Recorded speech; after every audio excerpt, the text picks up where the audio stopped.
delight, drama and dismay, few can forget the 1990 World Cup when England agonizingly lost to West Germany on penalties in a nail-biting semi-final that left much of the nation in tears. It was a time of amazing highs and crashing lows for former Liverpool left-winger John Barnes, now 60, who was then regarded as one of the best players in the world. For he was part of Sir Bobby Robson's England side that made it to the semi-finals of that World Cup in Italy, although he didn't make it onto the pitch for that crucial match due to injury. No one will ever forget England losing 4-3 to West Germany in the penalty shootouts. And no one will forget the soundtrack of that ill-fated summer competition either. It was New Order's World in Motion, the football song that gave the band their only number one, and on which Barnes performed a memorable guest rap. Watch the music video in full here. Now, 3.5 decades later, he's returned to the recording studio, rapping on a new song which he hopes will help boost the England team's morale as Euro 2024 kicks off this month. It's called This Is The One, John reveals, talking about his latest single. I decided to do it because every time football comes around everyone thinks of the 1990 World Cup song. You could say it has haunted me ever since. Whenever I have an opportunity to get up and sing, rap or dance, I go for it. You're right, I can't get enough of the stage. The new Summer Barbecue banger parody track has an annoyingly catchy chorus and features John, alongside a Gareth Southgate lookalike and a plate of kebabs. It's all good-humoured fun, but that has not always been the way for John, who grew up in Jamaica and moved to London when he was 12. Capped 79 times for his country, then a record for a black man playing for England, he faced horrendous racism from football fans, once famously backfooting a banana off the pitch while being taunted by monkey chants. But John remains stoical in face of such shocking behavior, something he learnt from his father, who was a colonel in the Jamaican army, before the family moved to the UK. It was always like water off a duck's back to me, he tells the Mirror. I just laughed it off. As much as it may have affected other players, it never affected me, because I would not let ignorant people's attitudes affect me in any way, shape or form. John has since carved out a career as an anti-racism campaigner and written a book called Understanding Racism, which he spoke about at the Labour conference back in 2018. His resilience also helped him when fans booed him because his team wasn't winning the game. When you're playing and everything is going well, that's relatively easy, he says. But how you come back in the face of adversity, that's what matters. I remember one game at Wembley when I was booed for the whole game and the manager of England at the time, Grant Taylor, wouldn't take me off.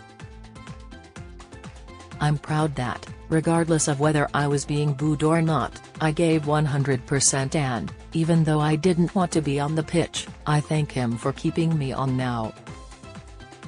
I look at my whole career and I'm happy with what I've achieved, the good and the bad. The toughest thing is coming back from adversity. John has been married twice, tying the knot with Susie Barnes in 1991 and having 4 children together, sons Jamie and Jordan, and daughters Gemma and Jasmine. He then married second wife biologist Andrea in 2006 and the pair had 3 children together, daughters Isabel and Tia and son Alexander. And, according to his wife, he remains as level-headed and unshakable in his private life as he did on the pitch. On a recent trip to see the Northern Lights in Norway, she said his unemotional response seemed positively underwhelmed. We went to see the Northern Lights in Norway and I was like, the lights are okay, they're just lights I suppose, he smiles.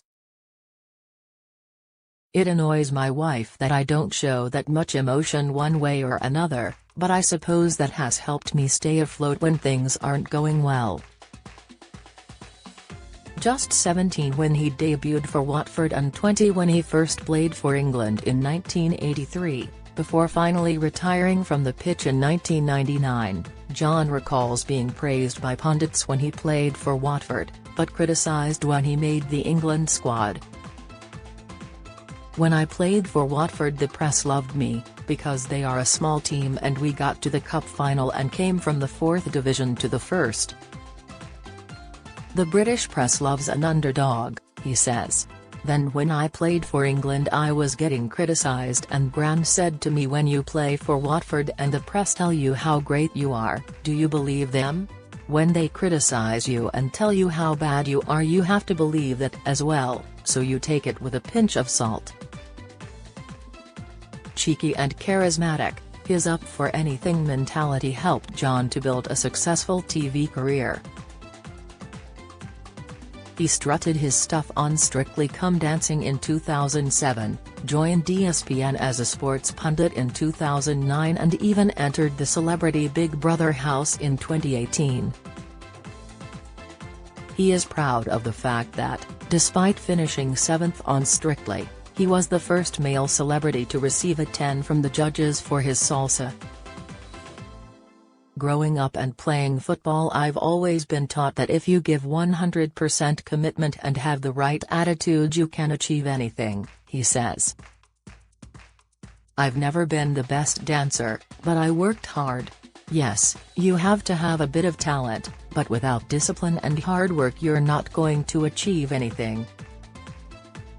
But Big Brother was more his bag than Strictly at the end of the day, as despite his effervescent energy, he says he likes to kick back. I don't mind doing nothing, I love my own company and I don't get bored, he reveals. In Big Brother all you do for 24 hours a day is nothing until about 2 a.m. when the youngsters get in the jacuzzi. I was usually in bed before then. I had the odd debate with Rachel Johnson and Anne Whitcomb, who I found interesting, and I became very friendly with Shane from Boyzone.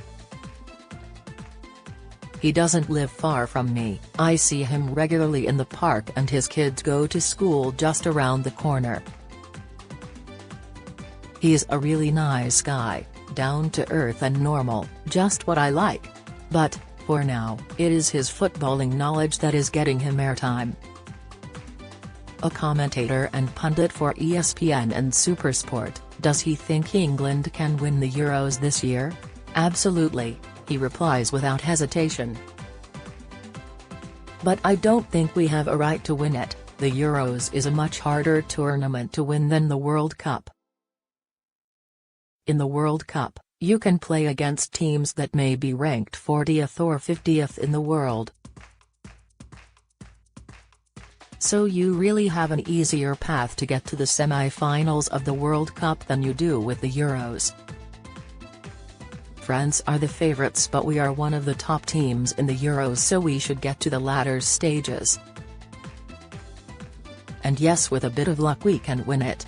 And finally, what does he think of the Mirror campaign to save the FA Cup replays? He says, I love FA Cup replays. The romance of having a non-league team being able to play at Anfield or Old Trafford is what the FA Cup's all about. Click here to listen to the song in full. John Barnes has teamed up with plant-based food company This to launch a summer barbecue banger ahead of the Euros titled This Is the One, out now.